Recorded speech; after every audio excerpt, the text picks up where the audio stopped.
حضرت دانیال علیہ السلام نے فرمایا ہے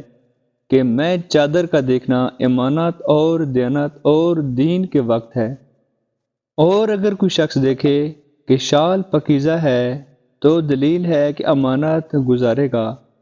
اور اگر شال میلی ہے تو دلیل ہے کہ اس کے ذمہ امانت ہوگی، اور اگر دیکھے کہ اس نے زرد چادر لی ہے بازار سے یا کسی جگہ سے تو اس کی خواب کی تعبیر یہ ہے کہ یہ سخت غم پڑے گا۔ حضرت جابر مغربی رحمۃ اللہ علیہ نے فرمایا ہے کہ میں سفید چادر یا پارسا لڑکا ہے، سفید چادر کا دیکھنا خواب میں پارسا لڑکا ہے، اور سرخ چادر دلیل ہے کہ اس کا فرزند عیش اور عشرت کو پسند کرے گا۔ حضرت ابن سیرین رحمۃ اللہ علیہ نے فرمایا ہے کہ سب کپڑوں سے بہتر چادر ہے، اور اگر کوئی شخص خواب میں دیکھے کہ چادر سوتی